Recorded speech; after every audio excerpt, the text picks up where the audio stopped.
Welcome back. Another Monday has rolled around and we hope the start of your week will be a great one. It's time to share some motivation. Award-winning author Stacy Hawkins Adams is here to talk about how you should make this your no regrets season.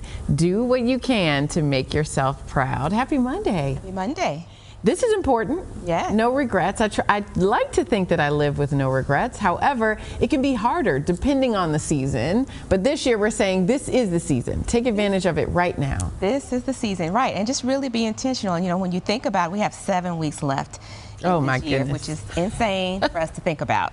But with those 7 weeks, when you get to the end of the year, what's the one thing? It doesn't have to be everything, but what's the one thing you want to say, I either did that, or I made progress, or I'm proud for at least having tried? That's a great way to frame this, is that, of course, we don't want to live with any regrets.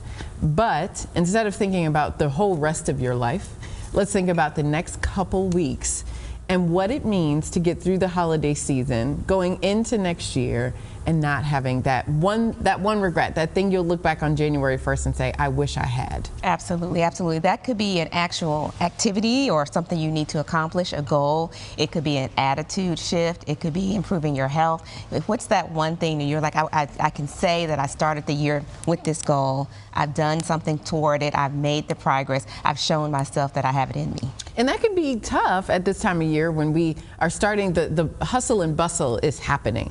If it hasn't already happened, it's starting. But we need to stay focused on some of the things that are more important than the gifts and maybe even the turkey as well. Absolutely, absolutely. And you can set micro goals. So even if you give yourself a 15-minute goal every day, or you say an hour a week, or whatever that measure is going to be for you, put that on your calendar, treat it as a commitment that you want to honor, and actually honor that. So these little micro goals will help you get to the larger goal. And it doesn't have to be perfect. You may start off great this week, you have a setback next week, get back on track, because the more you try, you're strengthening that muscle. That's right. The goal is to get it done, yes, as opposed to being hard on ourselves throughout the process. Finding some joy in doing it so that you know when you reach that goal that you have done it, you worked hard for it, and you feel good about it. Right, and that's the key, finding joy in it, because it doesn't have to be perfect. And the thing about it is, it could just be something that's small or it's insignificant to others, but it really means a lot to you. So really, this is a goal that you really should sit with and say, it's not the thing that I should do, it's the thing that's really in my heart. What do I really want to accomplish? What's something that lights me up, that will give me joy, that will help me become the person that I really want to be? Well, that's good too, because my mind went to the things that we have to do to get through the season. But there are some things that maybe aren't at the top of our list as we serve others that we still need to focus on. Yeah, that's actually what we mean. We really want to focus on ourselves, because the thing is, when we fill our well from a full well, we can pour more fully. So that really is not being selfish. It is a gift to ourselves to honor what that thing is that we want to do. And sometimes it will require that brave no. We've talked about that, where you'll have to say no or not now for a season in order to focus on what that goal is. But it doesn't mean that it's a no forever. It's the no to help you achieve that goal, to become that person. And remember, we're all here for a purpose. So the more we lean into the callings in our heart, we're living out our purpose. The more we're living out our purpose, we are serving others.